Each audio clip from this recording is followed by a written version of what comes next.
Join us for the Rand Report, a daily breakdown of professional and college sports the way they actually are.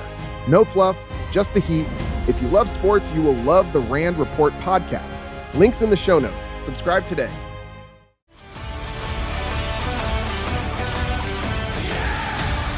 Thanks for listening. Let's jump right in.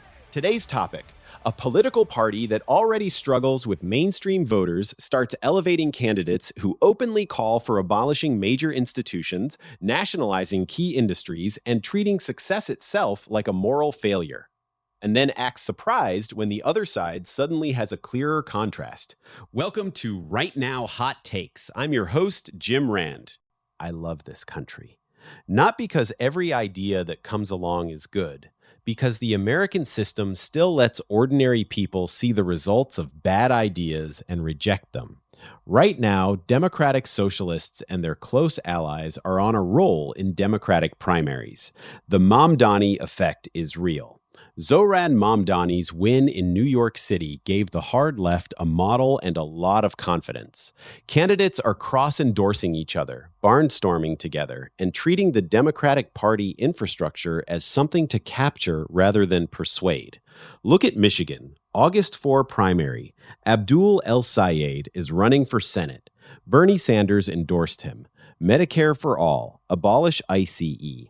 Heavy criticism of Israel framed in the strongest possible terms. He is not formally DSA, but the DSA ground operation and socialist candidates are treating him like one of their own.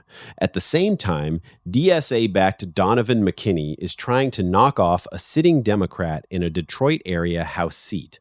Will Lawrence is running in another Michigan district with similar energy. Wisconsin has Francesca Hong, a DSA member and state representative in the open race for governor. New York already delivered multiple socialist primary wins. Colorado, Missouri, and other states have their own DSA or DSA-aligned challengers. This is not a fringe sideshow anymore. It is a coherent faction with money, organizers, and a clear story. The system is rigged, private enterprise is the enemy, and government must take over more of daily life. Here's the problem with that story. It has been tried repeatedly, and the results are consistent. When you punish success and reward dependency, you get less success and more dependency. When you treat prices as moral failures instead of information, the shelves empty or the quality collapses. When you tell young people that the only path to dignity is through political redistribution instead of building something, you rob them of the very habits that create real mobility. Socialism in practice does not deliver the equality of outcomes it promises. It delivers equality of scarcity for most people and special access for the politically connected.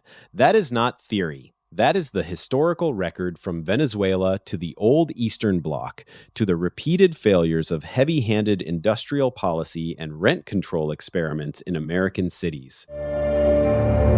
Hey everyone, if you're enjoying this podcast, I think you'll love another engaging series, The Odyssey, short and engaging retellings, a full vivid retelling of Homer's epic, one book at a time. Join us for dramatic storytelling, legendary adventures, and the ultimate tale of homecoming. The link is right there in the show notes. The Odyssey, short and engaging retellings. Go check it out. The new socialist candidates soft pedal the hard parts. They talk about affordability and working people, but the underlying diagnosis is the same. The problem is too much free enterprise, too much individual achievement, too little central direction. That diagnosis is wrong, and young people especially should reject it. You are being told that the reason housing is expensive, that the reason wages feel stuck, that the reason the future looks uncertain is because capitalism failed you. The more accurate explanation is usually a combination of bad policy, restricted supply, high regulation, and incentives that discourage work and investment. Socialist solutions double down on the exact incentives that created the problems. Medicare for all sounds compassionate until you look at what happens to innovation, wait times, and the doctors who leave the system. Government grocery stores and price controls sound fair until the private stores that actually keep food on shelves get undercut and close. Abolishing enforcement agencies sounds radical and bold until the people who rely on order and predictable rules are the ones who pay the price. Scott Jennings has been saying it out loud. Crazy socialist candidates give Republicans a fighting chance. He is right. Not because Republicans are perfect, because a clear majority of Americans, including a lot of Democrats outside the activist core, still prefer a system that rewards effort over one that treats effort as suspect. This matters most for people in their 20s and 30s. You are the ones who will live longest with the consequences of the policies being sold right now. If the country moves further toward treating private success as a problem to be taxed away and redistributed, the growth, the jobs, and the upward mobility that previous generations took for granted become harder to find. If instead the country keeps the core American bargain, you can keep more of what you build, the future stays open. The socialist wave is not inevitable. It is a choice, and choices have results. Voters in Michigan, Wisconsin, and every other primary still get to decide whether the Democratic Party moves further into this territory or pulls back. Republicans get a clearer contrast than they have had in years, and the rest of us get another live demonstration of an old truth. Intentions are not the same as outcomes. Incentives are not optional, and free enterprise, for all its messiness, still produces more opportunity for ordinary people than any system that tries to engineer equality from the top down. America works best when it trusts people to build, compete, and keep the rewards of their effort. That idea is under open challenge again. The response is not panic, it is clarity. See the incentives, judge by results, and refuse to apologize for a system that has lifted more people out of poverty than any other in human history.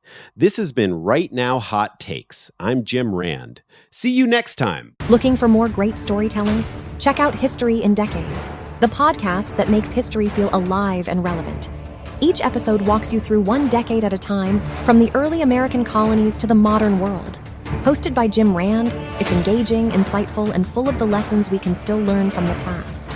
The link is in the show notes, or search for History in Decades on Apple, Spotify, or wherever you listen, and download it today.